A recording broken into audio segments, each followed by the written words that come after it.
I-18 बाबा, उन्होंने बोला कि माता पिता जो है वो भगवान के स्वरूप नहीं है। 100% सही है। 2025 में होली कब से स्टार्ट हो रही है? 3 फरवरी से होली शुरू हो जाएगी, रहेगी आपकी 14 मार्च तक। लठमार होली जो है वो क्या है? कथा सुनाता हूँ आपको। गोस्वामी परिवार से ठाकुर जी की तरफ देख रहे, उन तक कहीं कोई रंग नहीं है, लेकिन वो फिर भी पूरे भीगे हुए हैं। जब मुस्कुराते हुए बोले, ठाकुर जी ने श्री प्रिया जी के ऊपर रंग डाल रहे, तो बीच में एकदम से मैं आ गो, तो वो रंग मेरे ऊपर भी गिर गया। देख, मैं पूरा भीग गया। गोपियाँ कौन थी? जो अपनी 10 इंद्रियां ठाकुर जी का प्रेम प्राप्त करने में लगा दे, वह गोपी है। महाभारत के बाद में भगवान श्री कृष्ण कहाँ गए थे? गए तो द्वारिका, गए कैसे ये जानने योग्य की बात है। श्री कृष्ण के अंतिम समय की लीला क्या है? कुछ ऐसी चीज जो ईश्वर को भी नहीं करनी चाहिए थी, लेकिन उसके हाथ से हो गई, उसका अपराध भी ईश्वर ने भोगा है। वृंदावन में प्रॉपर तरीका क्या है दर्शन करने का? दुखों को त्याग कराओ। आप छोड़ने मात्र का नाटक करोगे, बिहारी जी वास्तव में धल लेंगे। सीधे बिहारी जी मंदिर में नहीं आओ। दर्शन करने का महत्व क्या है? विराट स्वरूप जो है कैसा है? एक रूप रह गया जो आप ठाकुर जी का नहीं देखा, प्रेमावत। महाकुंभ में कितने फॉरेनर आ रहे हैं? कृष्णस्तु स्वयं हरि, जो है वो मातृ श्री कृष्ण। कुंभ का क्या महत्व है? 1000 चतुर्युगों की तपस्या करने मात्र से आपको फल मिलता है, वो 1 महीने कल्पवास करने से प्राप्त हो जाए। ठाकुर जी ब्रजमंडल में क्या बनकर आपके साथ आनंद ले रहे हैं, वो वही जानते हैं।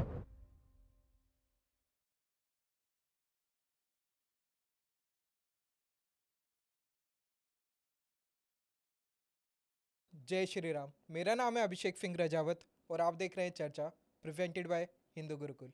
चर्चा के आज के इस एपिसोड में हमारे साथ चर्चा करने के लिए आए हैं श्री बांके बिहारी मंदिर के मुख्य सेवा अधिकारी एवं कथावाचक श्री आश्रित गोस्वामी जी।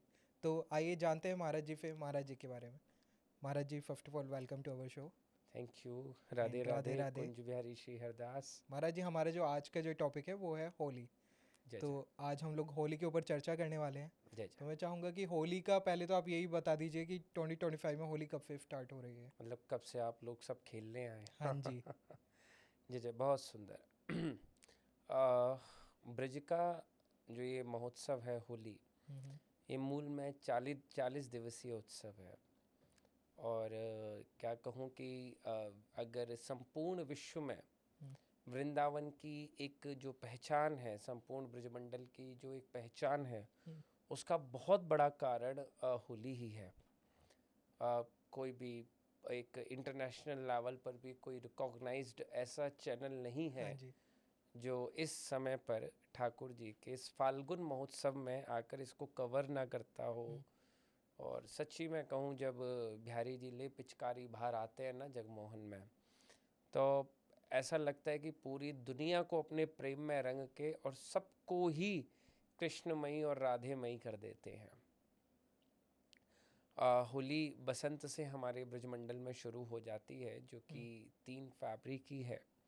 तो 3 फरवरी से होली शुरू हो जाएगी और ये रहेगी आपकी 14 मार्च तक। हम्म, तो पूरा ये 40 दिन जो जो भक्त ठाकुर जी के कपोलों पे, ठाकुर जी के श्रीअंग पे हम्म, रंग के दर्शन करने के लिए लालायत हो, क्योंकि वैसे तो ठाकुर जी भोजन में लाल रंग का परहेज करते हैं, हम्म, परंतु विशेष होली में उनको लाल रंग ही प्रिय है, जो ओके। अपने कपोलों पर वह धारण करके हम्म, भक्तों के आगे दर्शन देते हैं। इसके पीछे कोई कहानी है? लाल प्रतीक है प्रेम का। ओके। तो यही एक कहानी है कि प्रतीकात्मक वह कहते हैं कि देखो, वैसे तो मैं श्री प्रिया जी की सेवा में बड़ा आनंदमयी रहता हूँ, हम्म, लेकिन आज मैं अपने गालों पे लालिमा लगा के आप सब लोगों के लिए बाहर आया हूँ। हम्म, तो जो भक्त जितना प्रेममयी होली मेरे साथ खेल सके वो खेले। उसके बाद में विश्व विख्यात बरसाने की लठमार होली, उसके हाँ लिए जी। भी लोग बड़े उत्सुक रहते हम्म, हैं। तो वो रहेगी आपकी 9 मार्च को हम्म, श्रीधाम बरसाना में। और फिर जो बिहारी जी कहते हैं ना कि फूलों की गेंद बना के हम्म, हम सब लोगों के दिलों के साथ हम्म, खेलते हैं, है ना, वो रहेगी 10 मार्च को। हाँ जी। जी। महाराज जी, अभी आपने लठमार होली के बारे में बताया। तो लठमार होली जो है वो क्या है और क्यों मनाई जाती है? मैंने सुना है कि उसमें जो औरतें हैं वो लड़कों को लठ लठ बजाती हैं, बजाती हैं। बिल्कुल। तो इसके पीछे क्या कहानी है? देखिए, ये एक बड़ी सिंपल सी बात मैं कहूँ कि अगर एक मैया समझा रही है अपनी बहू को कि लाली अगर तो कोई छेड़वे आवे ना तो बा मैं लट्ठी दियो खिंच के अगर तो कोई परेशान करे हाँ तो जी। बा मैं लठ मारियो खिंच के एक। तो वही लठ मार होली है। मैं ये तो एक ब्रज का भाव था जो मैंने सुना दिया।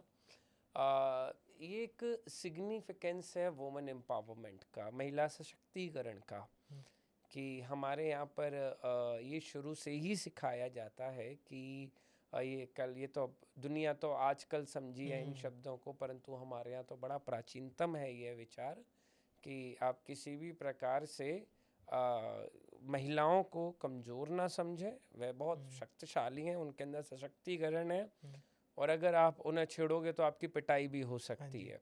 बड़ा सुंदर आनंद लेते हैं ब्रज के संत कि वह भोली मत जाने वृषभान की किशोरी छैल, होरी में तो सो काहू बात नहीं हारेगी, लाल तोहे पकड़ नचावे गाल गुलचा लगावे, तोहे राधिका बना आप कृष्ण बन जावेगी, दंपत किशोर शोर भयो है जहान बीच, छोड़ेगी ना प्यारे सवरी कसर निकारेगी, आवत है लाल भाग जारे तू गोपाल, तो है देख लाल आज लाल कर डारेगी। तो गोपियाँ जो हैं ठाकुर जी को उस दिन लाल कर देती हैं लट्ठों से ही। तो भाव ये है कि देखिए आदान पर ठाकुर जी छेड़ते हैं तो उनमें फिर लठ लेके उन गोपियाँ उनके साथ प्रेममयी आनंदमयी लीलाएं करती हैं। तो ये संपूर्ण एक लीला है। तो सब ब्रजवासी मिलकर समझा रहे हैं कि आप श्री राधा रानी को भोली मत समझो भोरी मत जाने, आप श्री प्रिया जी को भोरी मत समझो। वो आज अगर तुम उनके हाथ आ गए तो तुम्हें तो राधा रानी बना देंगी और खुद कृष्ण बनकर बैठ जाएंगी। तो होली ऐसा ही त्योहार है, परम पिता पर जिसको देखकर ब्रह्मा विष्णु महेश सनकादिक सिर खुजाने लग जाएं कि ये वही परम पिता परमेश्वर है जिसको हम दिन भर जिसकी हाथ जोड़े स्तुति करते रहते हैं। ये वही परम पिता परमेश्वर हैं जिनको वेद अपने अंत में नेति नेति करके जिनका उच्चारण करते हैं। हम बड़ा अपनी कथाओं में वर्णन करते हैं ना कि ईश्वर का स्वरूप ये, ईश्वर का स्वरूप वो, लेकिन जब मूल में ईश्वर एक चाशनी में डूबा हुआ भी है, यह होली के दिनों में ही समझ में आता है। बिल्कुल जी महाराज जी, एक होली और मनाई जाती है वृंदावन में, वो है फूलों की होली। तो उसके पीछे क्या भाव रहता है? बड़ा सुंदर भाव है। मैं इसको भी एक पद के भाव से समझाने का प्रयास करूं। हाँ जी। कि सुन लाल बिहारी ललित ललन, एक भजनानंदी अपने मन से कह रहा है सुन लाल बिहारी ललित ललन, फूलों की गेंदें खेलेगा। वो तेरे मन के साथ ना पुष्प की गेंद समान बना के वो खेलेंगे। सन्मुख ये देह निशाना है, बेटा तेरे पे ही नजर टिक रही है बिहारी जी की। दिल चोट कहाँ तक झेलेगा, क्या तेरा मन इतने शक्तिशाली है कि जब बिहारी जी तुझ में उठाकर फूल मारें तो तू उस चोट को झेल जाए। आँखों से आँखें मिली रहे, क्योंकि जैसे ही आप में फूल पड़ेंगे ना आप पलटकर बिहारी जी को देखना शुरू कर दोगे। तो आँखों से आँखें मिली रहे तो इस रूप रंग को झेलेगा। एक सूर्य से आप क्षण मात्र नेत्र नहीं मिला सकते, आपको नज़र झुकानी पड़ जाती है। तो करोड़ों सूर्यों को प्रकाश देने वाले बिहारी जी से आप नेत्र मिला पाओगे? तो आँखों से आँखें मिली रहें तो इस रूप रंग को झेलेगा। ये मज़ा उसी को मिलता है जो शीश खाक में मिलेगा। तो ये वो आनंद है कि ठाकुर जी इस फूलों की गेंदों को लेकर आपके मन के साथ खेलने के लिए जगमोहन में विराजमान हो और सबको ये बताते हैं कि आ जाओ। अब जिसको मुझसे प्रेम नहीं हो पा रहा ना, अब आओ मेरे पास होली में, मैं बताऊंगा कि प्रेम कैसे कराते हैं। तो ठाकुर जी अपने रूप रस सौंदर्य के ना तिरछे तिरछे बाण आप लोगों के ऊपर चलाएंगे। जब चलाएंगे तब आप अपने आप घायल हो जाएंगे। जब आप अपने आप घायल हो जाएंगे तो ठाकुर जी ठाकुर जी क्या प्रेमी हो जाएंगे। इसलिए बिहारी जी फूलों की होली खेलते हैं। महाराज जी, वृंदावन की जो होली है वो वर्ल्ड फेमस है, पूरी दुनिया से लोग आते हैं एक्सपीरियंस करने के लिए। लेकिन इसका ओरिजिन कहाँ से हुआ था? ये कहाँ से शुरू हुई है होली जो ये इस टाइप की मनाई जाती है? होली की कथा तो देखिए वही है कि जब वो प्रहलाद को लेकर होलिका मैया बैठ गई थी तो एक लोगों ने उस राख के साथ में एक उत्सव मनाना शुरू कर दिया था। लेकिन कृष्ण समकालीन, अब प्रहलाद जी तो राम जी से भी हाँ कितने जी, पहले आए हैं। ये वाली कहानी तो सबको पता भी है। हाँ, तो लेकिन कितने वृंदावन में जो ये होलियां हैं। यहाँ ही क्यों विशेष हुई। हाँ जी। तो देखिए एक बात बताऊं, ठाकुर जी के जितने भी जन्म हुए ना, वो हम्म। ऐसे हुए जैसे मान लो आप नमकीन मठरी। हम्म। और बिहारी जी का जो कृष्ण जन्म हुआ ना, ठाकुर जी हम्म। का जो कृष्ण जन्म हुआ, वो मानो मीठी मठरी। तो ओके। अब तक तो राख मनाकर होली खेली जा रही थी। हम्म। ठाकुर जी ऐसे आए कि उन्होंने दीपावली भी बहुत उत्साहपूर्व हाँ जी। मनाई है, होली भी मनाई है, हम्म। तो दीपावली भी बहुत उत्साहपूर्व मनाई है उन्होंने। तो जैसे ही ठाकुर जी के समय पर होली का पर्व आया, हम्म। तो ठाकुर जी ने उस राख को रंग कर दिया हम्म। अपने प्रेम से। क्योंकि श्री प्रिया जी आई ना, तो हम्म। श्री प्रिया जी तो गौरवर्ण, तो श्री प्रिया जी के कपोलों पे लाल गुलाल कैसा लगे, हम्म। और नाना प्रकार के रंग कैसे लगे। तो ठाकुर जी ने उत्साह पूर्वक, क्योंकि प्रेमावतार श्री कृष्ण है, हम्म। प्रेम मग्न होकर सभी त्योहार मनाए, सारे त्योहार मनाए। होली उनको सबसे ज्यादा प्रिय हो गया, तो उन्होंने ऐसी खेली कि महाराज 40 दिन तक खेलते रहे। अब 40 दिन तक ठाकुर जी तो होली खेलते रहे। तो ग्वाल वाल कह रहे हैं लाला बहुत दिन हो गई, 40 दिन ठाकुर जी हाँ। घर नहीं गए। तो सब ग्वाल वाल कह रहे हैं लाला बहुत दिन हो गई, अब रुक जा, अब शांत हो, अब चल कहीं जमुना जी में, वहाँ चलकर नहाएंगे धोएंगे। और तो ठाकुर जी बोले फिर क्या करना है। बोले इतनी होली खेल ली है कि अपना घर भूल गए हैं कहाँ है, हाँ। फिर कम से कम अपने घरों के रास्ते ढूंढेंगे, तो हम्म। लौट के चल अब हमारे साथ। तो कृष्ण जन्म में श्री ठाकुर जी ने वह त्योहार प्रेम युक्त कर दिया, प्रेम के आवरण से सुसज्जित कर दिया, हम्म। इसलिए ये त्योहार इतना उत्साह पूर्वक ब्रजमंडल में मनने लगा। महाराज जी, आप वृंदावन के बांके बिहारी मंदिर के मुख्य सेवा अधिकारी हैं।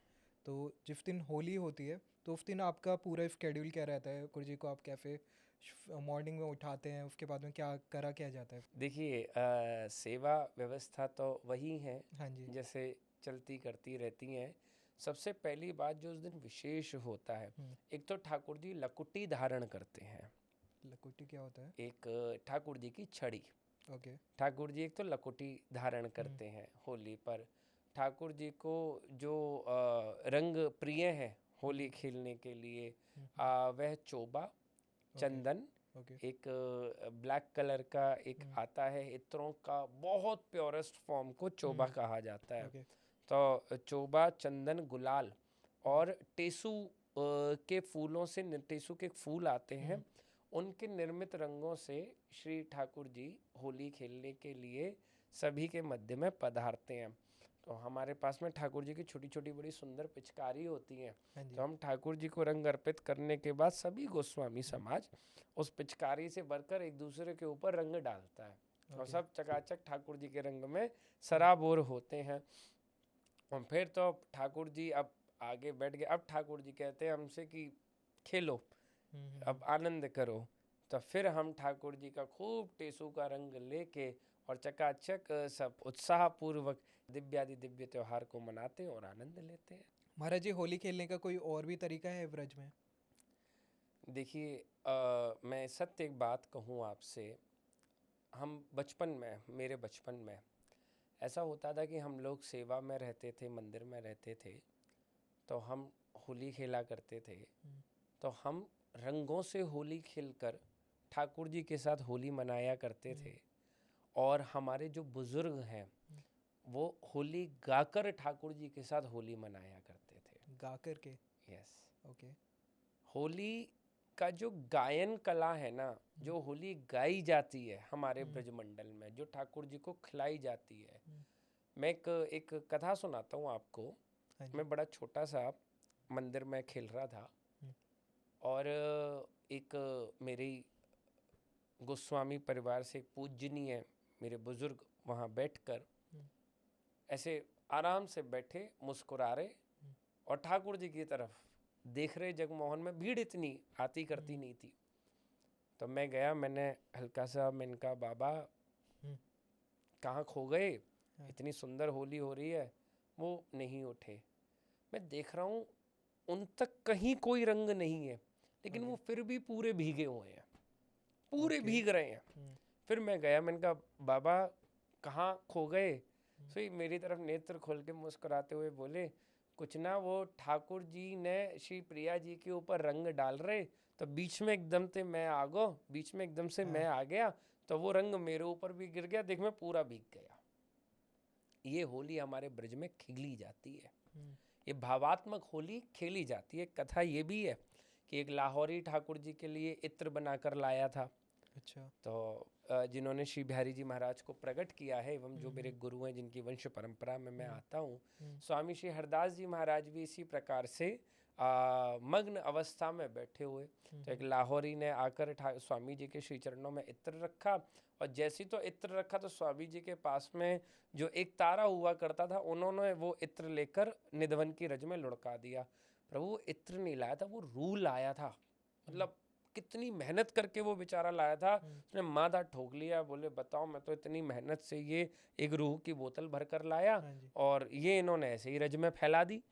तो स्वामी जी के नेत्र खुले, स्वामी जी बोले जाओ बिहारी जी के दर्शन करके आओ। तो जैसे ही वो बिहारी जी के दर्शन करने के लिए बढ़ा, तो जो ऊपर ठाकुर जी जामा पहनते ना, वह एक एक जामा का एक एक कोना उस इत्र में चुचा रहा था, चुचा रहा था मतलब भीगा हुआ था। ओके। तो ब्रज में भावात्मक होली का विशेष महत्व है। आजकल लोगों ने आकर ब्रज की होली को मात्र एक ही स्वरूप दे दिया है, वो है ऊधम, है ना। और विशेष ये मैं अभी कुछ वर्षों से ही ज़्यादा देख रहा हूँ। देखिए ब्रज में होली इस प्रकार नहीं होती है।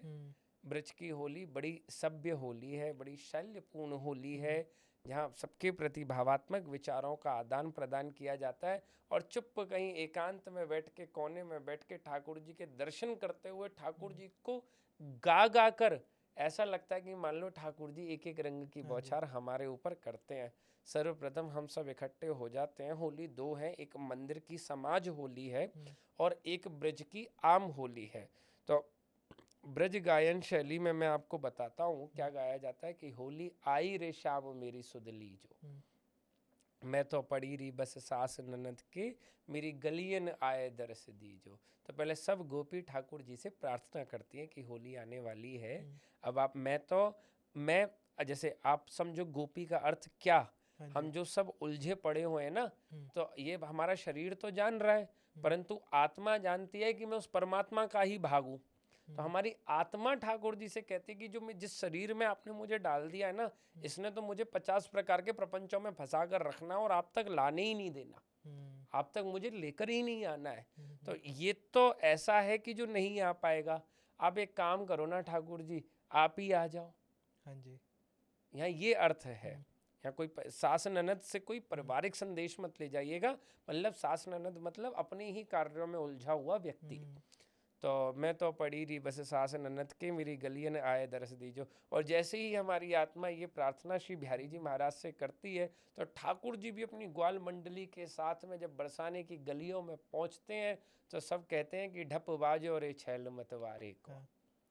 श्री ठाकुर जी का ऐसा जोर से ढप बजता है कि ढप की धधक सुन सब घर हाल्यो, कि बरसाने के ना घर हिल जाते हैं जब नंदगांव से आते हैं ग्वारे ठाकुर खेलने के लिए। और हाल्यो है खम्भ चौराहे को, जो खम्भे चौराहे पर गड़े होते हैं ना, वो भी हिलने लग जाते हैं। ढप बाजो रे, जब इस ढप की गर्जना पूरा बरसाना सुनती है, बरसाना सुनता है, तब श्री प्रिया जी कहती है अच्छा तू ये हमारी गली में आकर इतना ऊधम मचा रहा है। सो ठाकुर जी नीचे से खड़े खड़े महल के प्रार्थना कर रहे होते हैं कि दर्शन दे निकस अटा में से। पूरी इस प्रकार से होली है कि कैसे ठाकुर जी नंदगांव से बरसाने पहुंचते हैं, बरसाने पे श्री जी अपनी अटारी पे खड़ी होती हैं, अटारी से ठाकुर जी को दर्शन देती हैं, दर्शन देने के बाद फिर कैसे प्रिया जी ठाकुर जी को पकड़ लेती हैं, पकड़ने के बाद उनके, ये मानसिक होली है ब्रजमंडल की, ये लीला होली है ब्रजमंडल की। मात्र आकर वो कट्टा बगल में दबा के गुलाल उड़ाकर खेलना ही बिहारी जी या वृंदावन की होली नहीं है। किसी रसिक संत के श्री चरणों में जाकर बैठकर सीखो और समझो कि होली कैसे खेली जाती है ब्रजमंडल के अंदर। और सत्य बताऊं, इतना वृंदावन का वातावरण छोड़िए, मैं आपके चैनल के माध्यम से निवेदन करूं कि जो ब्रज में साधु संत शांति से बैठकर अपना भजन कर पाए और होली में ठाकुर जी के साथ ऐसे आनंद ले पाए। होली के नाम पे आजकल लोग बदतमीजी भी करने लगे हैं। मैं ये यही निवेदन मैं आपके चैनल से करना चाह रही है, मत करें। मैं फिर कह रहा हूँ, ठाकुर जी के ऐसे गेस्ट बनो कि ठाकुर जी के आने जाने का चक्कर ही खत्म करके हाँ आपको जी, अपने घर में ही धर लें। बिल्कुल। वो इतनी करुणा निधान है, लेकिन उनके घर का आके वातावरण बिगाड़ोगे ना हम्म। तो फिर वो भगा देंगे। महाराज जी, अभी आपने गोपियों के बारे में जिक्र करा है, तो मैं चाहूँगा कि गोपियाँ जो है उनके बारे में थोड़ा एक्सप्लेन करिए। गोपियाँ कौन थी? मैंने जितना सुना और पढ़ा है तो काफ़ी लोग बताते हैं कि वो ऋषि मुनि थे जिन्होंने काफ़ी तपस्या करी थी। तो इस पर आपका क्या पॉइंट ऑफ व्यू है? 5 कर्म इंद्री, हम्म। 5 ज्ञान इंद्री, हम्म। उनका स्वामी मन, ओके। ऐसे एकादश हम्म। से हमारा शरीर के आगमन गमन की प्रक्रियाएं रहती हैं। जो अपनी दसों इंद्रियां मात्र ठाकुर जी के लीला रसपान में, मात्र ठाकुर जी का प्रेम प्राप्त करने में लगा दें, वह गोपी है। आप लगा रहे हो, आप भी गोपी हो। ओके। नेत्रों से मात्र बिहारी जी के दर्शन करो, कानों से मात्र ठाकुर जी की कथा सुनो, नासिका से मात्र ठाकुर जी के श्रीअंग पर लगा हुआ इत्र सूंघो, जीव से मात्र ठाकुर जी की कथा करो, हाथों से मात्र श्री ठाकुर जी को स्पर्श करो, तो अपनी समस्त प्रकार के इंद्रियों को मात्र ठाकुर जी के भजन में लगा दो, जिससे आपके हृदय में ठाकुर जी का प्रेम दिन प्रतिदिन बढ़ता चला जाए। आप ठाकुर जी की गोपी हो। ठीक है। इंद्रियेति गोपी भक्त्यानि इंद्रियेति रसम पीवते इति ही गोपी। जो अपनी समस्त इंद्रियों से ठाकुर जी के प्रेम रस का पान करे, वह गोपी है। महाराज जी, महाभारत के बाद में हम्म। भगवान श्री कृष्ण कहाँ गए थे? बड़ा सुंदर विषय है हाँ ये। जी। जैसे ही निकल रहे हैं ठाकुर जी हस्तिनापुर के महल से, तो माता कुंती ने श्री ठाकुर जी को रोक लिया है। द्वारिका के लिए ही श्री ठाकुर जी का प्रस्थान हो रहा है। और बड़ी सुंदर बात कही है वहाँ पर कि नमः पंकज नाभाय, नमः पंकज मालिने, नमः पंकज नेत्राय, नमः पंकजाश्रय। तो श्री ठाकुर जी की स्तुति कर रही हैं माता कुंती। तो ठाकुर जी ने रोक ली, बोले मैया क्या बात है बुआ जी, आज बात बात में नमः नमः नमः क्यों आ रही है? बोले समुद्र जैसी कौरवों की सेना को आपने मेरे 5 पांडवों को ऐसे पार करा दिया जैसे मान लो कि गैया के पैर से कीचड़ में कोई गड्ढा हो जाए तो एक बछड़ा उसको खेल खेल में कूदकर पार हो जाता है। ऐसे ही संपूर्ण कुरुक्षेत्र जैसी इस भयंकर रणभूमि से आपने मेरे 5 पुत्रों को निकाल दिया। तो मैं बार बार नमः नमः ना करूं तो और क्या करूं? हाँ जी। ठाकुर जी गए तो अपने द्वारिका ही थे, लेकिन कथा मुझे यहाँ ये याद आ गई तो मैं आपको सुनाने लग गया। बिल्कुल। तो समय है अपने हाँ पास बिल्कुल। इतना। तो फिर उसके बाद में कि अच्छा, बोले तो मैया आप बताओ, अब आपने जब इतनी नमः करी है तो मैं समझ रहा हूँ कि आप मुझसे कुछ मांगना चाह रही हो, तो बताओ मैं आपको क्या प्रदान करूँ। तो मैया बोली कि कृष्ण रुक जाओ ना हस्तिनापुर, क्यों यहाँ से जा रहे हो? बोले मैया क्यों चिंता करती हो, कभी कोई दुख आए मुझे याद करना तो मैं तुरंत आ जाऊँगा आपके पास, आपसे तो मैं वचनबद्ध हूँ। तो बोले कि अगर ठाकुर जी आप दुखों में ही आते हो ना, तो जीवन में कोई ऐसा दिन ही ना आए जिस दिन सुख आए, हमेशा दुख ही आता रहे। तो ठाकुर जी गए तो द्वारिका, परंतु गए कैसे ये जानने योग्य बात है कि अगर देखिए माँ कुंती से ये सीखने वाली बात है कि अगर आश्रय आवश्यक है, सुख दुख जीवन में आवश्यक नहीं है। महाराज जी, श्री कृष्ण के अंतिम समय की लीला क्या है? जब उन्होंने पृथ्वीलोक छोड़ा तो उस टाइम पे क्या लीला उन्होंने रचाई थी? देखिए एक बात बताऊं, वो अंतिम समय भी जाते जाते भगवान श्री कृष्ण की लीला में ये समझा गया है कि अगर कुछ आपराधिक कार्य, कुछ ऐसी चीज़ जो ईश्वर को भी नहीं करनी चाहिए थी लेकिन उसके हाथ से हो गई, या मैं ये कहूँ कि धर्म स्थापना के लिए करना जो ज़रूरी था परंतु किसी दृष्टि से वो गलत था और वो ईश्वर ने किया, तो उसका अपराध भी ईश्वर ने भोगा है। ईश्वर ने अपने आप को क्षमा नहीं किया। तो आप समझ जाइए कि हम मनुष्य तो कितने बुद्धिमान बनते हैं, कितने शॉर्टकट ढूंढते हैं। तो 2 भाई आपस में लड़ रहे हैं, बाली और सुग्रीव, और लड़ते लड़ते भगवान श्री राम ने बाली को बाण मारा, वध किया। बाली के पास गए तो बाली मृत्यु शैया पर पड़ा लेटा बोल रहा है कि मैं बैरी सुग्रीव प्यारा, अवगुण कवन नाथ मुहे मारा। आप तो नाथ हो, आपको आप मैं अगर अनाथ हूं तो मुझको सनाथ करने वाले आप हो। ऐसा क्या कारण कि मेरा दूसरा भाई आपको प्रिय है और मैं बैरी हूँ, मैं आपको अप्रिय हूँ? ऐसा मैंने क्या अपराध कर दिया? तो ठाकुर जी बोले कि तू ज्यादा धर्मात्मा मत बन। अनुज हाँ जी। वधु भंगनी सुत नारी, सुट सन कन्या सम ऐचारी। छोटे भाई की बहू, अपनी बहन और अपनी बेटे की बहू की तरफ दृष्टि ऐसे रखो जैसे अपनी खुद की बेटी को देखते हो। ये बड़ा मनुष्यों के लिए समझने हाँ वाली जी। बात है, ये बहुत इंपॉर्टेंट बात है कि इनकी तरफ दृष्टि ऐसी रखो जैसे अपनी बेटी की तरफ रखते हो। तो उन्हें अपने छोटे भाई की बहू का अपहरण करके और उसको घर से बाहर निकाल दिया, और अब पूछता है कि मैंने अधर्म क्या किया, और अधर्म ऐसे अधर्मी का वध करने पर मुझे कोई अपराध नहीं लगेगा। अब भाई बाली भी तो बाली था, बाली कोई हल्की थोड़े थोड़े ही नहीं था। थे। सो ही बोलता है कि प्रभु ये नियम मनुष्यों पे तो लागू होता है, मैं तो बंदर हूँ। अब भगवान राम भी निरुत्तर हो गए इसके आगे। हाँ। तो बोले अच्छा चल ठीक है, तो जो चाहे वो स्वीकार। तो लीला तो ये है कि अंगद का हाथ देकर जो बाली है वो अपने गमन में चला गया, परंतु ठाकुर जी ने कहा कि मैं इसका हिसाब उतारूंगा।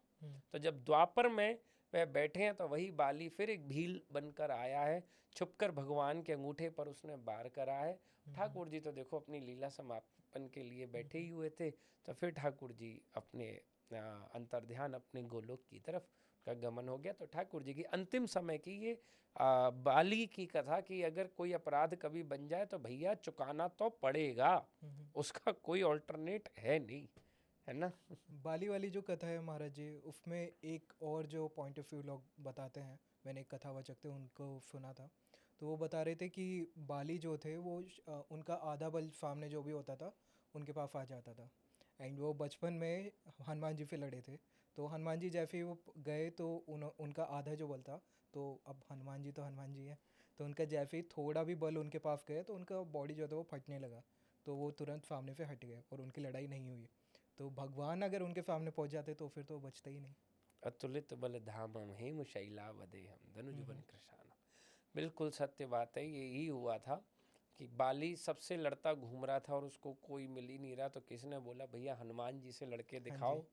तो जब हनुमान जी पे गया तो जब उनको हनुमान जी को चुनौती दी तो बोले भैया मेरा बल साध नहीं पाओगे आप। तो बोले अच्छा युद्ध तो कर। तो बताते हैं कि बाली का शरीर की नसें फटने लग गई थी जब हाँ जी। हनुमान जी का आधा बल, वो तो क्यों हनुमान जी को नहीं पता कि उनमें कितना बल है। हाँ जी, उस टाइम पे तो उनको भूले तो हुए थे यही, शक्तियाँ भी। हाँ उनको खुद नहीं पता कि वह कितने बलशाली हैं, उनमें कहाँ तक उनके अंदर बल है। हाँ। तो जब सही बात है, बहुत सुंदर बात है, बहुत सुंदर कथा है ये, बड़ा सुनकर ये अच्छी लगती है जी। महाराज जी, हनुमान जी के लिए बोला जाता है कि वो कलयुग के अंत तक अमर है। कभी आपको ऐसा फील हुआ है कि हनुमान जी या कोई अलौकिक शक्ति जो वहाँ पे दर्शन करने आई हो मंदिर में, बांके बिहारी टेम्पल में? मेरा अनुभव हम्म। और मंदिर की लीला ये दो अलग विषय हैं। मैं अगर अपने निज अनुभव की बात करूं तो मेरा हृदय तो भक्ति मार्ग में चलने के बाद, ठाकुर जी के पथ पर चलने के बाद नित्य सतत यह अनुभव करता है कि वह मेरे साथ है। ठीक है।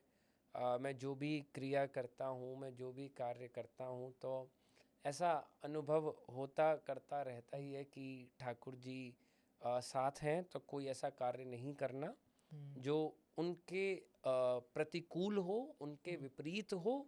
जीवन में जो क्रिया करनी है वह वही करनी है जो ठाकुर जी को अच्छी लगे। अभी क्योंकि कहीं हम जा रहे थे तो आज सुबह बात की, भैया वो महाराज जी आप हमारे घर पधारिए, आप क्या पाएंगे? तो मैंने कहा भैया हाँ हम पाएंगे, बिल्कुल भोजन करेंगे, बस ऐसा कुछ मत बनाना जो बिहारी जी ना पाते हो, क्योंकि वो हम नहीं पा पाएंगे। हाँ पता जी। नहीं कब मालिक है, जब इच्छा करेगी तब बुला लेगा वृंदावन लौटा कर कि आओ भैया हमारी सेवा में। तो सेवा में पहुँचे तो कम से कम नज़रें तो मिला पाएँ, हाँ जी। नज़रें थोड़ी चुरानी है उनसे कोई। तो अगर यह भाव हृदय में लेकर आप हमेशा चलोगे तो मेरा अनुभव तो ये कहता है आप भी अपने जीवन में कि मुझे बस क्या करना है, ऐसा जीवन जीना है जैसे मेरे बाकी बिहारी लाल चाहते हैं। वो कैसे पता लगेगा? जब आप जिस विषय में भी आप हैं उस विषय के गुरु को आप धारण करेंगे। अब रही बात मंदिर प्रांगण के अंदर के क्या अनुभव है, हाँ जी। तो हनुमान जी महाराज, हम्म, 33 कोटि देवता, हनुमान जी महाराज सहित 33 कोटि देवता हम्म, और 66 अरब तीर्थ हम्म, नित्य प्रतिदिन ब्रजमंडल की भूमि को प्रणाम करने के लिए हम्म, रोज ब्रजधरा धाम पर प्रकट होते हैं, हम्म, जिनमें प्रयागराज भी सम्मिलित है। हम्म, एक बड़ी सुंदर और हास्यपूर्ण कथा भी है कि ठाकुर जी ने समस्त तीर्थ बनाए और तीर्थों पे तीर्थराज श्री प्रयागराज को बनाया हाँ जी। और बोला भैया कि अब देखो राजा जी, आपकी जिम्मेदारी है कि आप हमें आकर रिपोर्ट करेंगे कि कहाँ पुण्य हो रहा है, कहाँ पाप हो रहा है, तीर्थों की क्या गति है। तो प्रयागराज बोले ठीक है। तो समस्त तीर्थ जो है आए प्रयागराज के पास बताने के लिए कि जी हमारे यहाँ की ये है, हमारे यहाँ ये है, हमारे श्री धाम वृंदावन नहीं पहुँचे।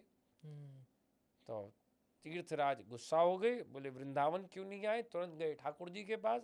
तो ठाकुर जी से बोले देखिए वृंदावन नहीं आया। बोले भैया मैंने बाहर की तो जिम्मेदारी दी थी, घर में तो मैं खुद बैठा हूँ। तो सभी तीर्थों के स्वामी जब श्री वृंदावन धाम में बैठे हैं, विराजे हैं श्री ब्रजमंडल में, तो समस्त तीर्थ रोज उनको प्रणाम करने के लिए आते हैं एवं समस्त द्वादश भक्त उनको रोज प्रणाम करने के लिए आते हैं। और मैं तो कहूँ कि मैं तो नित्य, देखिए मैं एक बहुत छोटी सी बात, हम बचपन में प्रांगण में खेल रहे तो एक आया और उसने डांट के भगा दिया, भगो यहाँ से। अगले दिन वो घर बुलाने आ गया। तो हमने पूछी भैया क्यों बुलाने आया, तूने तो कल भगाया था, हम बड़े छोटे छोटे से थे।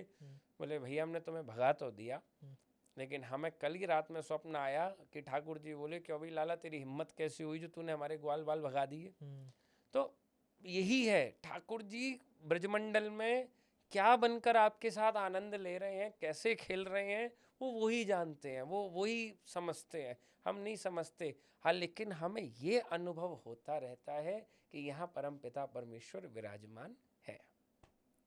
जी महाराज जी, जगन्नाथपुरी की बात करें तो वहाँ पे बोलते हैं कि मूर्ति जो है उसके अंदर भगवान श्री कृष्ण का हृदय रखा हुआ है, तो इसके पीछे कहानी क्या है? देखिए, जब कहा जाता है कि ठाकुर जी का जब अंतिम संस्कार हो रहा था, तो जब संपूर्ण विधा के साथ में जब अर्पित का समय आया, तो उस समय पर ठाकुर जी का हृदय जीवांत मिला। तो अब वह विग्रह में समय पर अपना बदला किया जाता है, तो वही विराजमान है।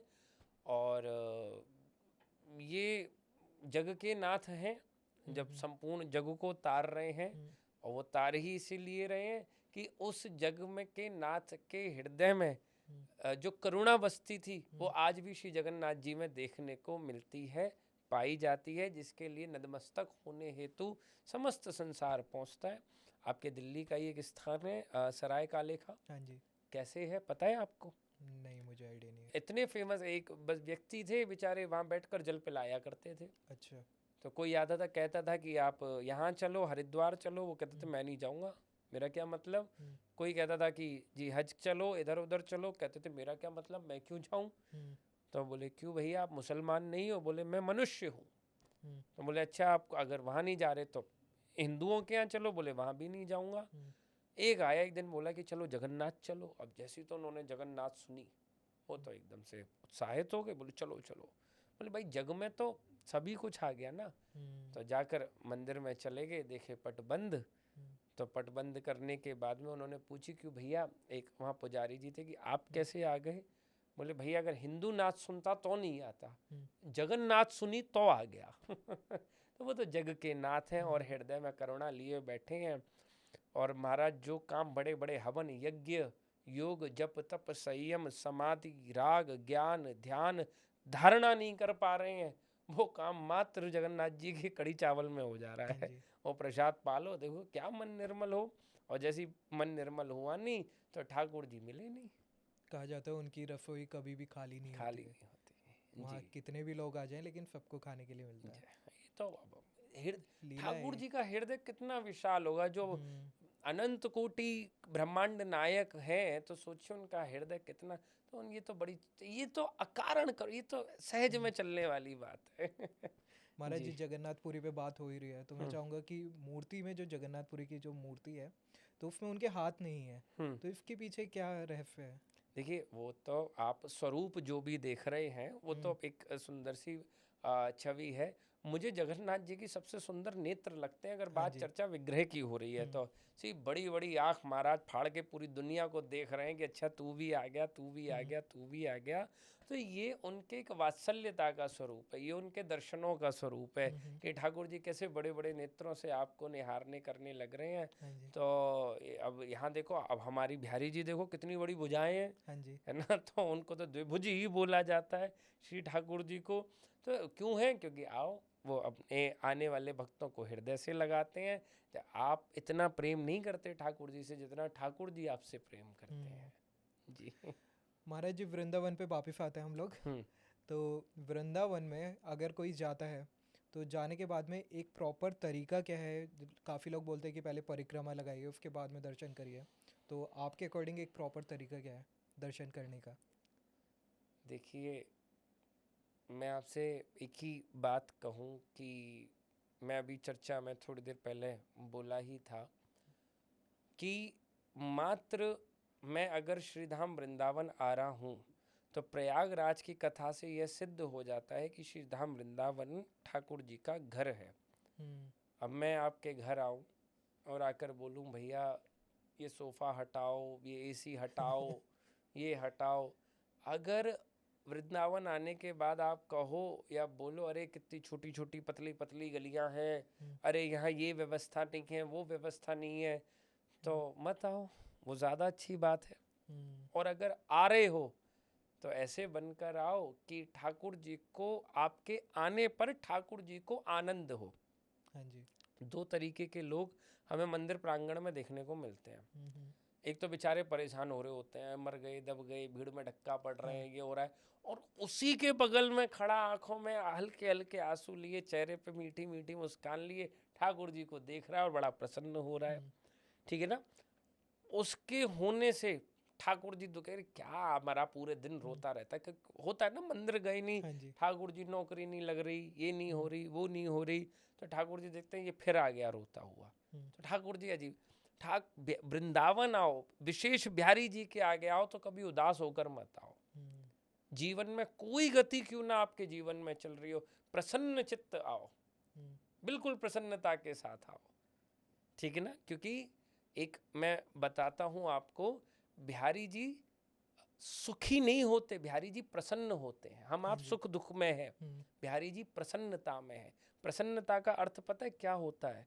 प्रसन्नता का अर्थ होता है कि अगर ठाकुर जी मंद मंद मुस्कुरा रहे हैं और आप चाहे कितने भी दुखी हो, आपने ठाकुर जी की वह मंद मंद मुस्कान अगर देख ली तो आप अपने आप प्रसन्न हो जाओगे। बिल्कुल। जब अपार दुखों से भरने के बाद भी हृदय में प्रसन्नता का अनुभव हो, तब समझो कि आपने बिहारी जी के दर्शन किए हैं। उस अवस्था पर आकर समझो। अगर दुखी आए, दुखी चले गए तो क्यों ही आए महाराज, है ना। और दुख देने और आगे ठाकुर जी को, अच्छे खासे ठाकुर जी अपना श्री लाडली लाल अपना आनंद कर रहे हैं और आप वहां आकर अपनी दुखों की कथा सुनाने लग गए। तो सबसे पहले दुखों को त्याग कराओ, और आप छोड़ने मात्र का नाटक करोगे, बिहारी जी वास्तव में धर लेंगे आपके दुखों को। तो आओ ठाकुर जी को सबसे पहले हृदय में प्रसन्नता के साथ आओ, वृंदावन की मर्यादा के साथ आओ। वृंदावन में आके मर्यादा ना करें, क्योंकि कम से कम इतना तो रखें कि अगर घर में पिताजी सामने बैठे हैं तो कम से कम ऐसी कोई हरकत ना हो जो पिताजी को अच्छी ना लगे। तो आओ, प्रसन्नता के साथ आओ, मर्यादित होकर आओ ठाकुर जी के आगे, और हर वो क्रिया करो जो ठाकुर जी को अच्छी लगती है। क्या क्या अच्छी लगती हैं ठाकुर जी को क्रियाएं? कुंजन ते उठी प्रात गात यमुना में धोवे। पंचकोशीय वृंदावन के अंदर तो सबसे पहले अब सो, और सोने के बाद उठो। निधवन कर दंडौत बिहारी को मुख जोबे। सीधे बिहारी जी मंदिर में नहीं आओ। बिहारी जी मंदिर में सीधे चले आओगे तो कभी नहीं समझ पाओगे कि बिहारी जी हैं कौन। सबसे पहले जिन्होंने बिहारी जी की रचना करी है अपने प्रेम से, उनका नाम है स्वामी श्री हरदास जी महाराज। हाँ जी। पहले उनके पास जाओ हम्म, कि हम आपके ठाकुर जी के, आपके कुंज बिहारी लाल के दर्शन करने जा रहे हैं, आप हमें वह दृष्टि, वह ज्ञान, वह दिशा प्रदान करना जिससे हम श्री ठाकुर जी के दर्शनों कर सकें और दर्शन करके अपनी आत्मा को आनंदित कर सकें। इसलिए सीधा बिहारी जी मत आओ, पहले वृंदावन के कुंजों में आपका सूर्य उदय हो, यमुना जी में आपका स्नान हो, निधवन में स्वामी जी से आज्ञा लो कि हम दर्शन करने जा रहे हैं, उसके बाद श्री बिहारी जी के आके दर्शन करना। जो मैं अभी बात कर रहा था ना प्रसन्नता वाली, आप बिना कुछ क्रिया करे ही हृदय में प्रसन्नता के भाव का अनुभव करेंगे। कुंजन ते उठी प्रात गात यमुना में धोवे, निधवन कर दंडौत बिहारी को मुख जोबे, करे साधना स्वच्छ तल रहित अगाधा, मन बुद्धि के मनोरंजन के लिए वृंदावन में मत डोलो, कहीं सुंदर सी दिव्य सी अच्छी सी यमुना पुलीन में बैठ के कम से कम एक बार तो ठाकुर जी का नाम लो महाराज। कहीं भी एकांत में बैठकर क्या करो, भजन करो। घर घर ले प्रसाद जब लगे भोजन स्वादा, एक बार, कम से कम एक बार किसी भी ब्रजवासी के द्वार पर जाकर मधुकर, या अब ब्रजवासी का तो स्वभाव इतना प्रिय रहता है महाराज कि कभी आप आओ ब्रज और देखो क्या वहाँ पे जल्दी से आपकी मित्रता हो जाती है। तो ब्रज का कोई भी संपर्क हो, उससे कहो कि भैया एक टूक दे दो, लेकिन दे दो, क्योंकि ये वही टूक है जिस रसोई में ठाकुर जी फॉर्मेलिटी से नहीं आते, जबरदस्ती घुसकर पाकर चले जाते हैं। तो एक टूक लो हाथ में प्रसादी की, घर घर ले प्रसाद जब लगे भोजन स्वादा, कर करुआ गोहरत फिरे वृंदावन बेहरत फिरे। आप पानी का अपने पास में रखो, क्योंकि हमारे यहाँ खारा पानी ज़्यादा है, तो पानी की व्यवस्था अपने पास में रखो, एक करुआ सकोरा रखो और चकाचक आनंद लो और वृंदावन में भजन करो, मधुकरी करो, प्रसादी करो, निधवन दंडौत करो, यमुना जी जाओ और बिहारी जी के दर्शन करो। ये नियमावली है श्री वृंदावन धाम में आने की। महाराज जी प्राणगढ़ में जब एंटर करते हैं तो वहाँ पे काफ़ी भीड़ होती है, और भीड़ में आगे तक जाना भी एक टास्क ही लगता है वैसे तो कि वहाँ तक पहुँचना, क्योंकि भीड़ ऐसी होती है कि धक्का मार के लोग एक दूसरे को आगे जाते हैं। तो आपके अकॉर्डिंग वहाँ पे एंटर करके अगर हम दूर से ही, काफ़ी लोग होते हैं जिनका एज बहुत ज़्यादा है, आगे तक भी नहीं पहुँच पाते हैं, तो आपके अकॉर्डिंग माथा टेकना ज़रूरी होता है या दूर से भी अगर हम हाथ जोड़ के प्रार्थना कर लेते हैं तो वो भी काफ़ी होता है? ये प्रतिस्पर्धा छोड़ दी जाए। प्रतिस्पर्धा आज के जीव में किस बात की है? प्रतिस्पर्धा आज जो मंदिर में दर्शन करने आ रहे हैं उनमें किस बात की है कि उनका मैं संतुष्ट होना चाहिए। मैं से मेरा अर्थ है मुझे माला मिली कि नहीं, मुझे समोसा मिला कि नहीं, मुझे पटका मिला क्या। देखो महाराज हम गए बिहारी जी, क्या पटका, समोसा, माला, चंदन, क्या दिव्य अनुभव हुआ। इस मैं के चक्कर में अगर फंस गए तो चाहे ठाकुर जी की देरी तक पहुंच जाना तो भी कोई लाभ नहीं है ना। और अगर कहीं किसी कोने में भी खड़े होकर आंसुओं से एक, आंखों से एक भी बूंद अगर आंसू की झलक के ठाकुर जी ने उसको धारण कर लिया, वो आंसू की बूंद संसार के दुख के कारण नहीं आनी चाहिए, ठाकुर जी के रूप रस प्रेम सौंदर्य पर रीझ कर व्यक्ति के हृदय से निकलती हुई नेत्रों से बह जानी चाहिए। हमारे यहाँ कहते हैं कि ये कम्युनिकेशन लैंग्वेज नहीं है ठाकुर जी से बात करने की।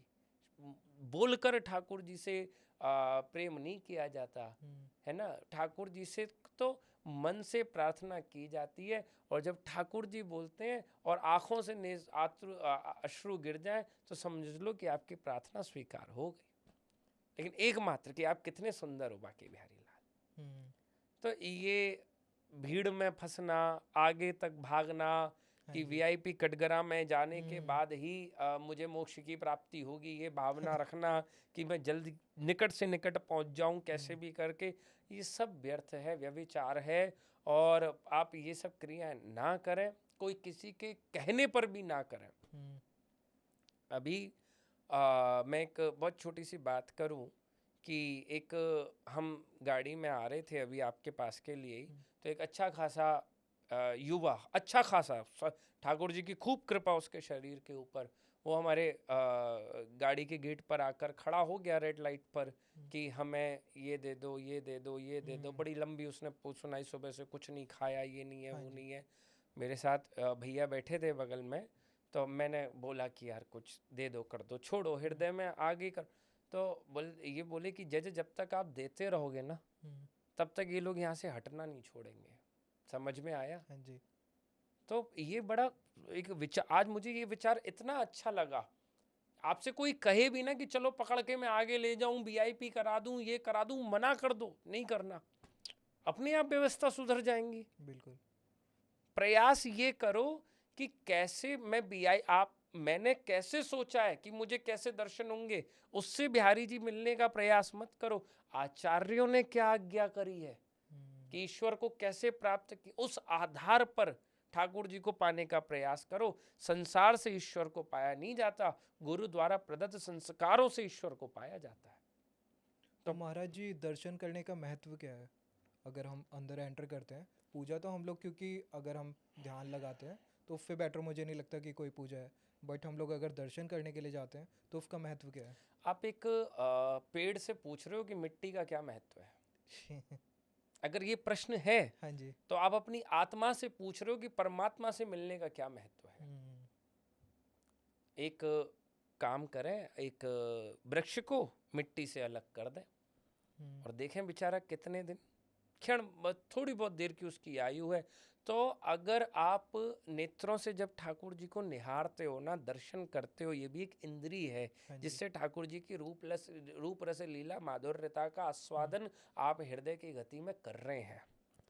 तो इसका अर्थ एक मात्र यही है कि दर्शन क्यों करने चाहिए, ताकि आत्मा परमात्मा से जुड़ी रहे, आत्मा परमात्मा का मिलन बना रहे। इसीलिए ठाकुर जी के दर्शन करने बहुत आवश्यक है।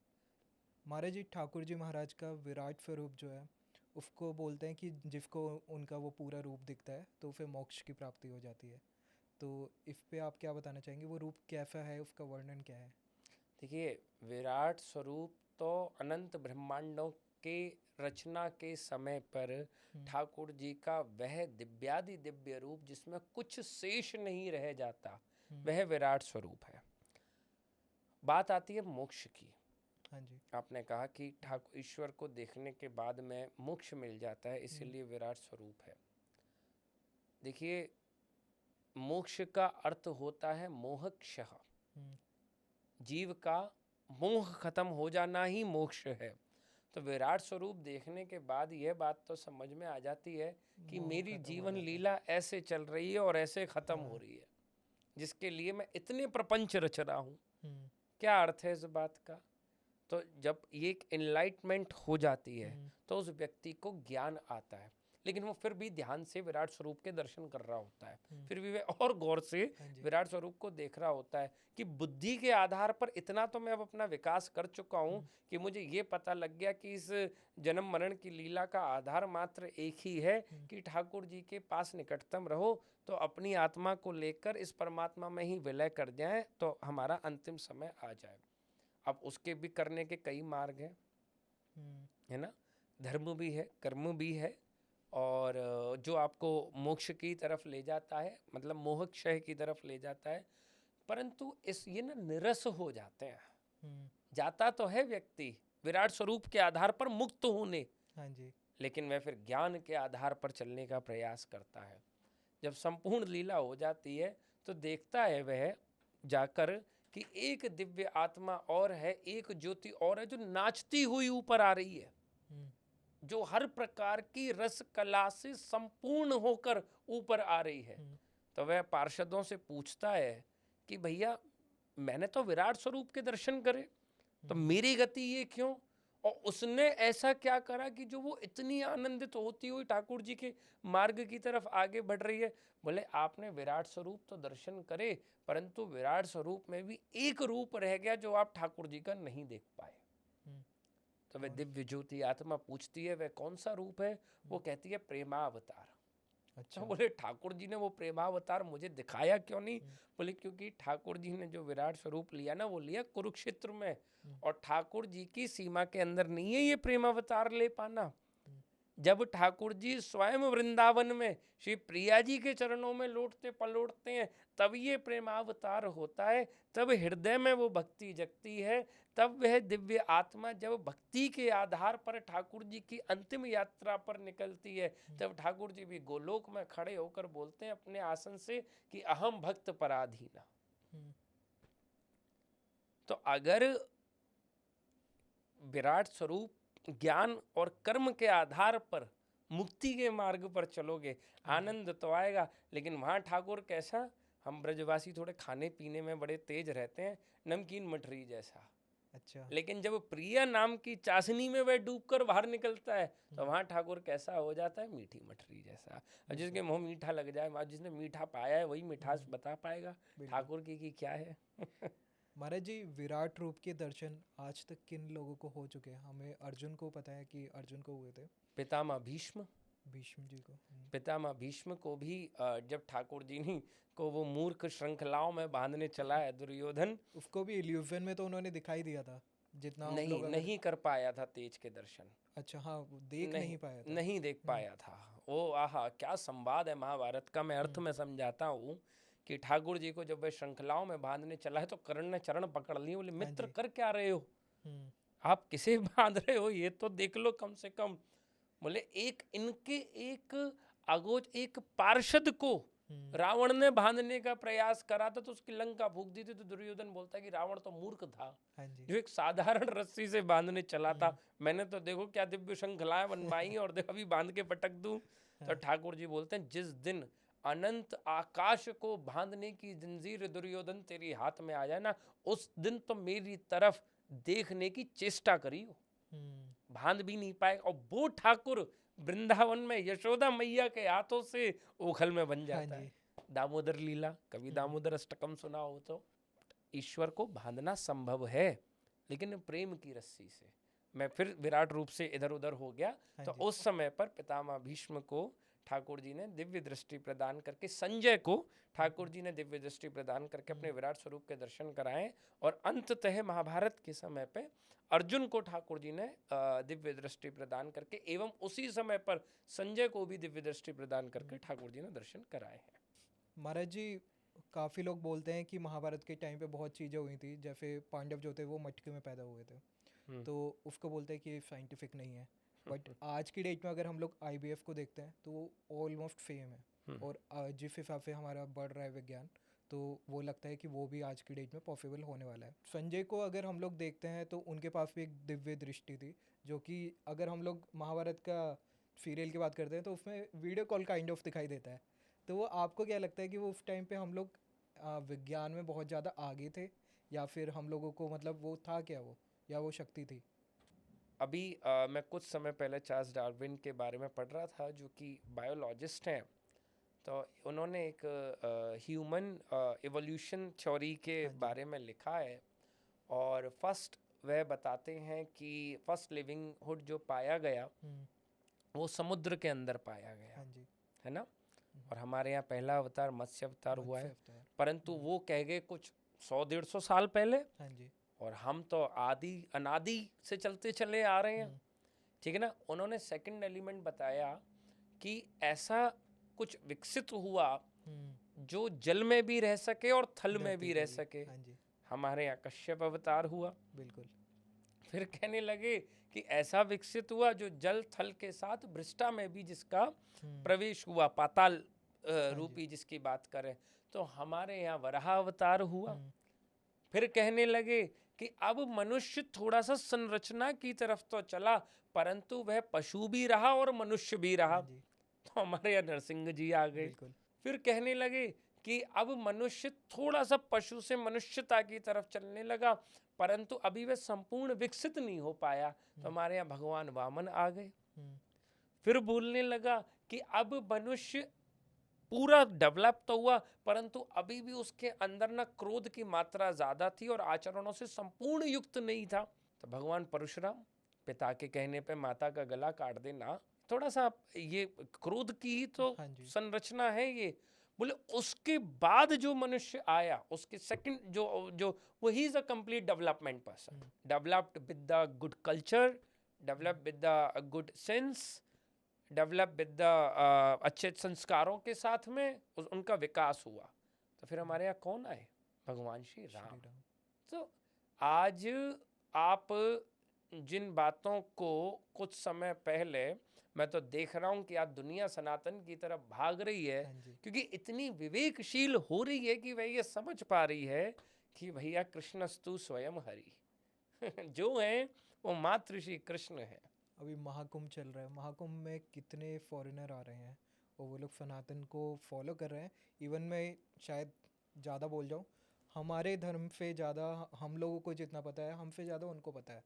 देखिए लोग क्योंकि मैं आपको सत्य बताऊं ना कि हम उनकी तरफ पाश्चात्य की तरफ बढ़ते चले जा रहे हैं। हाँ जी। और वह इन संस्कारों की तरफ आते चले जा रहे हैं। मुझे कहना नहीं चाहिए, मेरे हृदय को बड़ा दुख हुआ।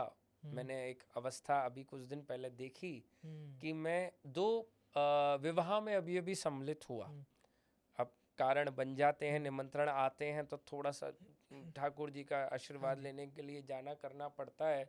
तो जब मैं एक इंडियन वेडिंग में जा रहा था तो वो मुझे सीधा सीधा एक लॉबी में ले गए और दूल्हा दुल्हन से मिलवाया और सीधा मुझे बाहर विदा कर दिया।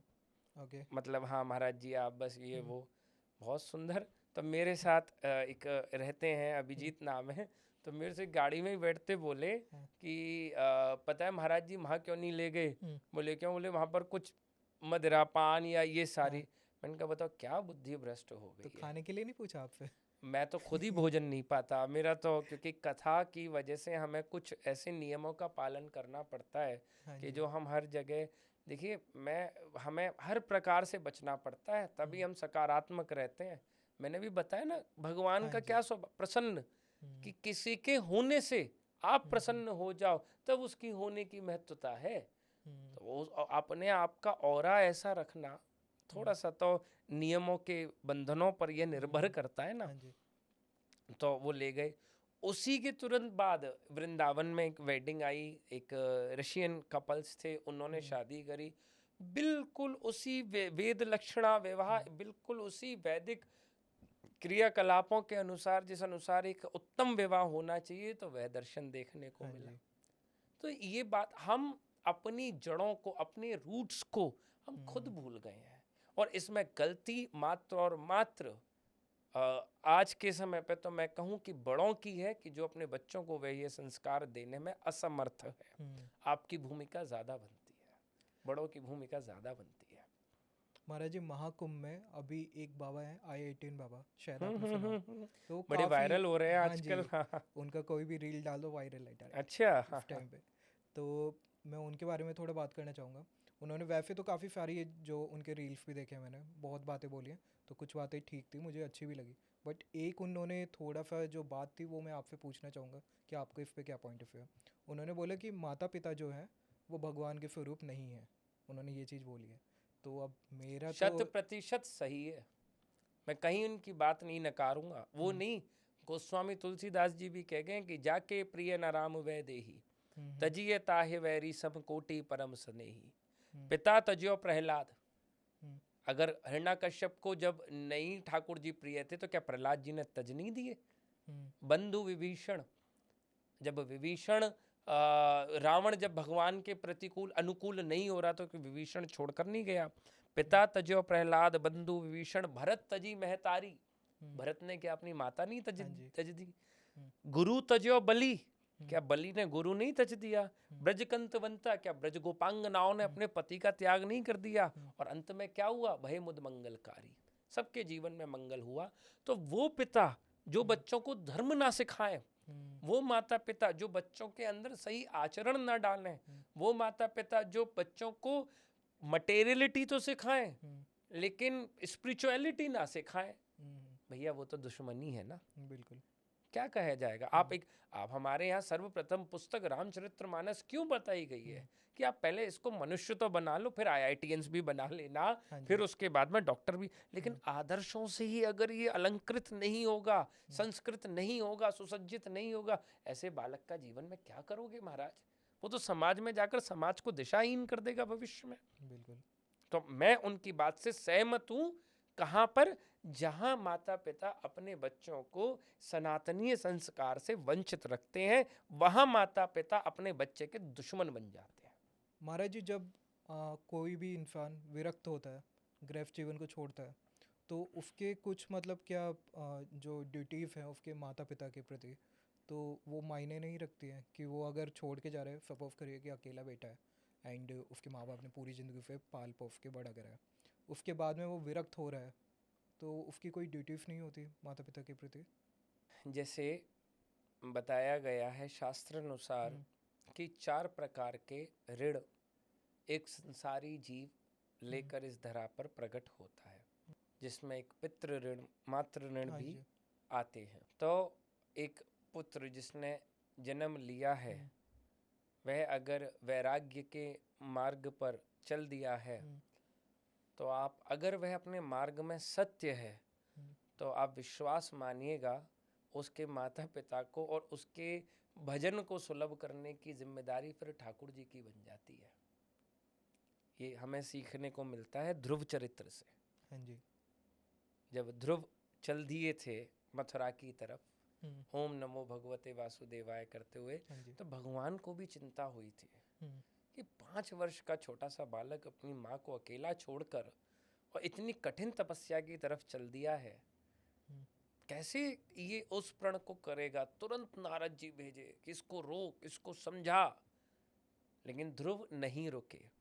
ठीक है, हम्म, और गए, और जब तपस्या करने के बाद ईश्वर प्रकट हुए, हम्म, तो उनको एक मनमंत्र का राज्य भी प्रदान करा और उनके माता पिता। तो अगर आप एक बार, अर्थ मात्र ये है कि अगर आप अपने जीवन की डोर ठाकुर जी के हाथ में पकड़ा देते हो ना, तो फिर वह जान जाते हैं कि आपकी जिम्मेदारी और आपके कर्तव्य क्या है। हम्म, मैं एक कथा सुनाऊं इस पर? हाँ जी, एक कथा बिल्कुल। सुनेंगे?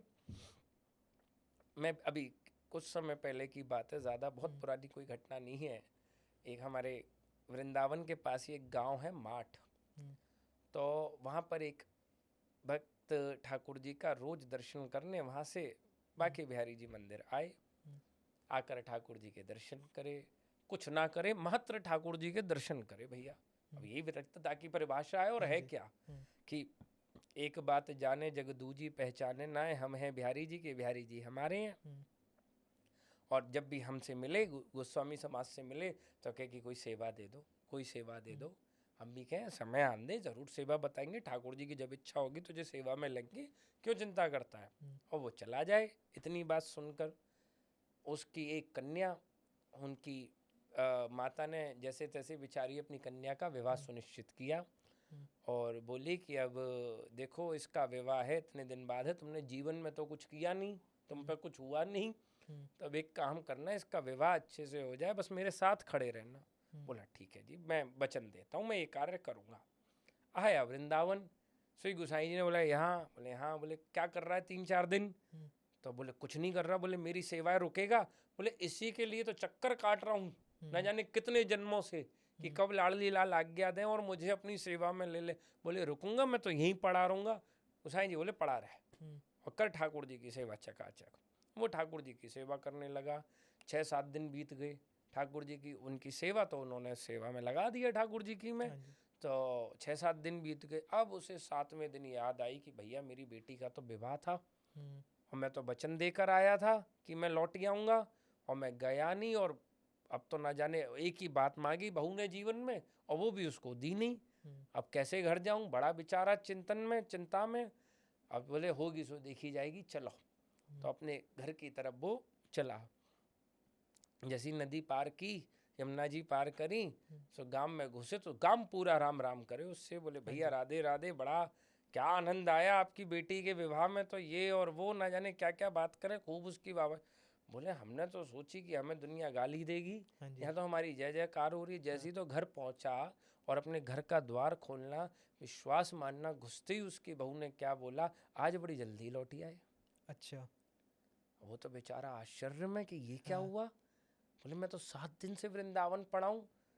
बोले कि मैं जल्दी लौटी आया? हम्म, बोले हाँ, अभी तो निकले थे थोड़ी देर पहले कह के कि हम्म, मैं वृंदावन जा रहा हूँ दर्शन करने। हम्म, तो बोले देखो जी, मेरी आपसे कोई शिकायत नहीं बची, आपने बेटी का विवाह ऐसा कर दिया कि हमने तो कल्पना भी नहीं करी थी, एकदम से ऐसा हो जाएगा। तो खुद ठाकुर जी खड़े होके उसका वेश बनाकर उसकी बेटी की विवाह की सारी जिम्मेदारियों को वहां संपूर्ण करके आए। तो जब आप अपनी डोर ठाकुर जी के हाथ में दे देते हो ना, कि क्या कि दीन बंधु दीनानाथ मेरी डोरी आपके हाथ, हाँ जी। जब आप पकड़ा देते हो ना, तो ठाकुर जी फिर अपने जीवन की संपूर्ण ठेकेदारी ले लेते हैं। और ऊपर बैठा वो चित्रगुप्त है ना अकाउंटेंट, वो भी रजिस्टर फाड़कर कोने में फेंक देता है कि अब ये ठाकुर जी का हो ही गया, तो मैं इसका कर क्या लूंगा, ये लेखे जोखे करके फायदा क्या है इन चीजों का। आप चलो तो सही, विरक्त वैराग्य है क्या? गेहुआ वस्त्र पहन लेना वैराग्य है? नहीं, वो सन्यास की परिभाषा है। वैराग्य का अर्थ होता है व्यर्थ से हट जाना, व्यर्थ के प्रपंचों से हट जाना ही मात्र विरक्तता और वैराग्यता है। तो महाराज जी, लेकिन वैराग्य जीवन पे जाते क्यों? हम लोग गृहस्थ जीवन में भी पूजा पाठ करते हैं, और आई थिंक जितना मुझे ज्ञान है, भगवान शिव जो थे वो भी गृहस्थ जीवन में ही थे, और उन्होंने अपनी पूरी जो जीवन था वो उन्होंने यापन कराया।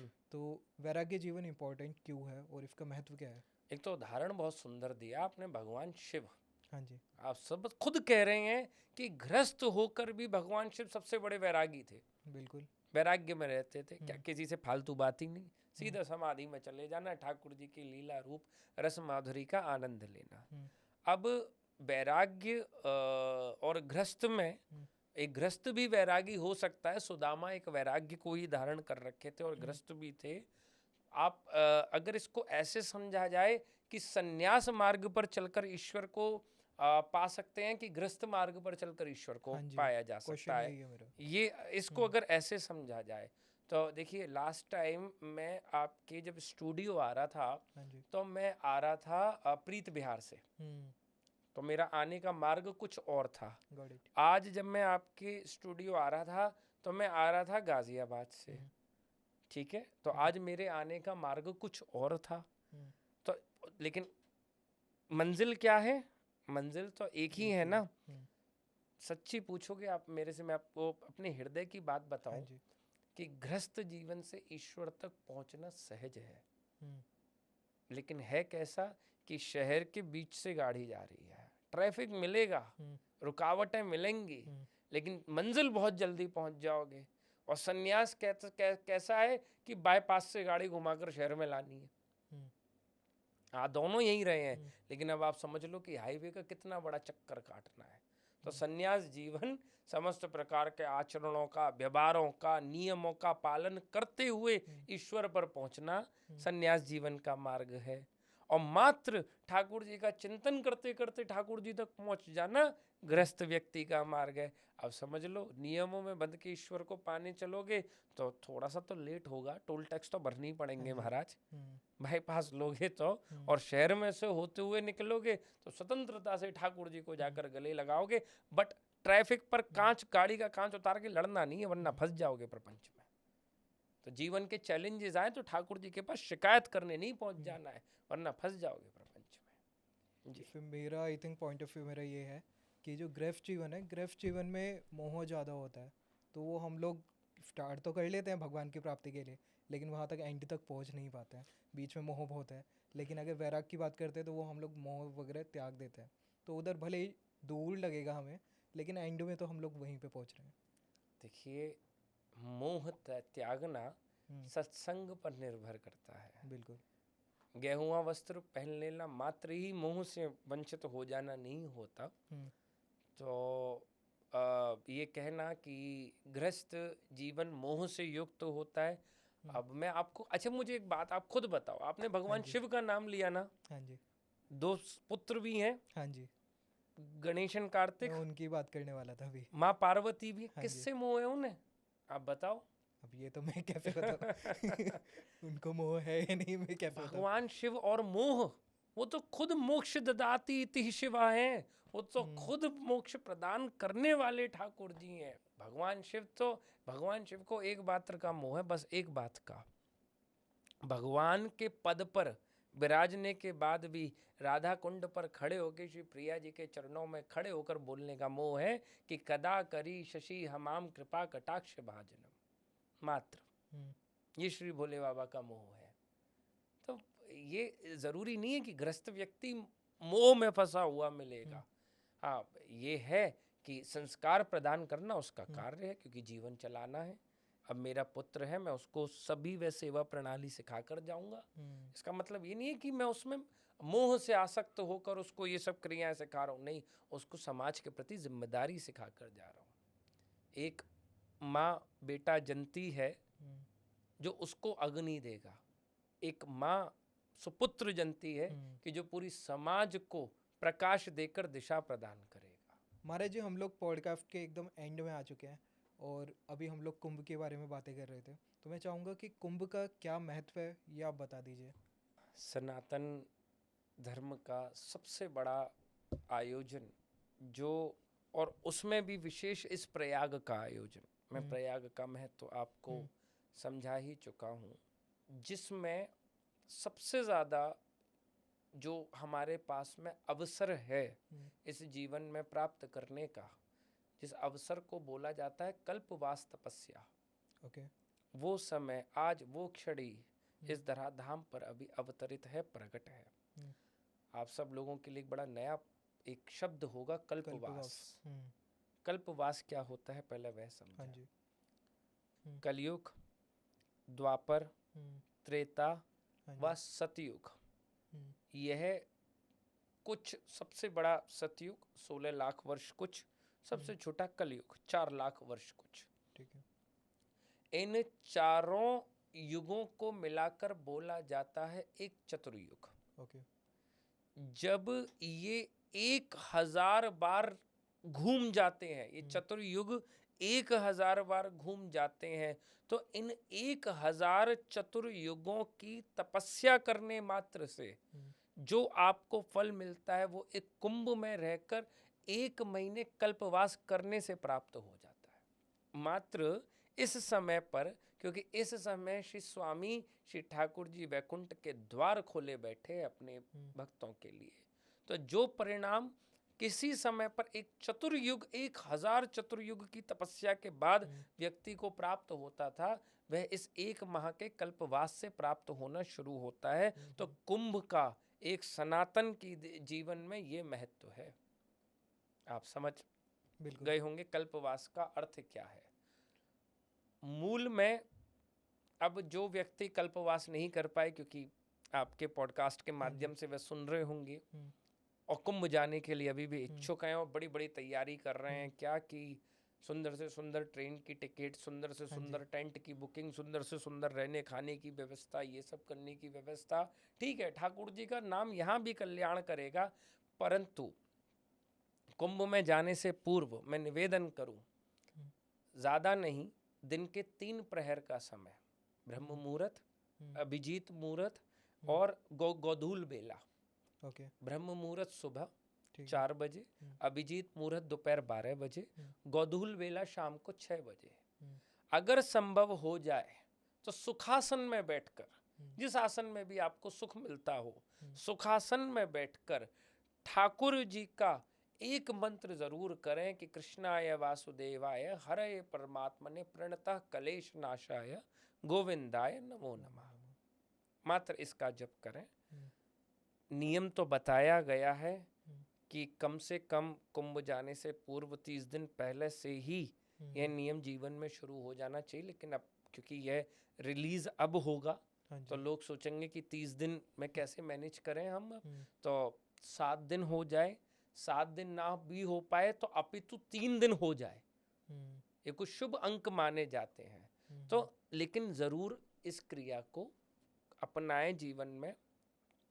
फिर कुंभ पहुँचे, कुंभ पहुँचने के बाद श्री त्रिवेणी संगम में स्नान करें, अति आवश्यक है। उसके बाद में कुंभ की रज, त्रिवेणी संगम का जल लेकर अपनी जिब्या पर से उसका स्वादन करें, जिससे आपके हृदय को निर्मलता मिले और आपके हृदय में श्री ठाकुर जी का वास हो। आधुनिकता देखना कुंभ देखना नहीं है, आध्यात्मिकता देखना कुंभ देखना है। आध्यात्मिक दृष्टि से भी कुंभ के दर्शन करना हम लोगों के लिए अति आवश्यक है। तो मैंने आपको कल्पवास का महत्व समझाया। मैंने आपको कुंभ की क्रिया का महत्व समझाया, जाने से पहले क्या करना चाहिए, जाकर क्या करना चाहिए और वहाँ से लौट के आने के बाद क्या करना चाहिए। और किसी कारणवश, हम्म, प्रारब्धवश हम्म, कुंभ जाने का अगर अवसर इस जीवन में प्रकट ना हो पाए हाँ जी। तो हमारे ब्रज में कही जावे कि कीरत सुता के पग पग में प्रयागराज। हम्म, मत ब्रज की एक रज के कण को जिब्या पे धर कर हृदय में उतार लिया जाए। जो रज कण का किसी संत के चरणों से स्पर्शित होकर उड़ती हुई वायुमंडल में डोल रही होगी, तो महाराज ठाकुर जी की प्रेम भक्ति प्राप्त कर कर वही पद आप पा सकते हो जो कल्पवास की क्रिया से आपको मिलता है। लेकिन कल्पवास की क्रिया में भी प्रेम मिल जाए, हाँ बड़ी जी। कृपा ठाकुर जी की। ना मिले तो ब्रज में तो 100% मिलेगा ही मिलेगा, ये निश्चित है। जय। महाराज जी, लेकिन आज की डेट में अभी जो कुंभ चल रहा है जिस टाइप से, तो आजकल हर कोई दौड़ लगी हुई है कि जाना है सबको। लेकिन कुछ लोगों का, अच्छी बात है जा रहे हैं सब, लेकिन कुछ लोगों का आचरण सही नहीं है, लेकिन फिर भी वो दौड़ में तो हैं और वो वहाँ पे पहुँच जाते हैं। पहुँचने के बाद में स्नान वगैरह कर लिया उन्होंने, तो उसका उनको कुछ फ़ायदा मिलेगा या नहीं? भाव को भाव अनख आलसहु, हम्म, नाम जपत नित मंगल दशहु। हम्म, भाव से कुभाव से किसी भी आधार से ईश्वर का नाम लोगे, वह उसका स्वभाव है कि वह उसका कल्याण करेगा ही करेगा। लेकिन इसमें इफ कंडीशन है, हाँ जी। अगर किसी व्यसन की पूर्ति के लिए हम्म, आपने इन क्रियाओं का उपयोग करा, क्या? जैसे मैं एक उदाहरण दूं कि हम्म, भोले बाबा के नाम पर भांग पिया, गांजा हम्म, पिया। तो हम हम्म, तो भक्ति कर रहे हैं जी, हम्म, हम तो प्रसाद पा रहे हैं भोले हम्म। बाबा का। तो एक बात बता दूं, ये वह क्रिया है जो उल्टा टांग देगी जीवन में।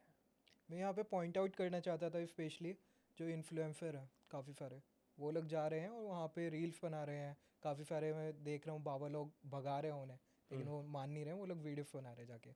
तो वो लोगों का सिंपल सा लॉजिक है, वो उनको मतलब व्यूज़ चाहिए हम्म और वो ट्रेंडिंग टॉपिक बना हुआ है इस टाइम पे, हम्म। तो लोग जा रहे हैं वीडियोस बनाने के एक लिए। ने तो चिमटा दिए थे, मैंने हाँ भी जी, मैंने भी देखा देखा था। था। तो बहुत सही किया।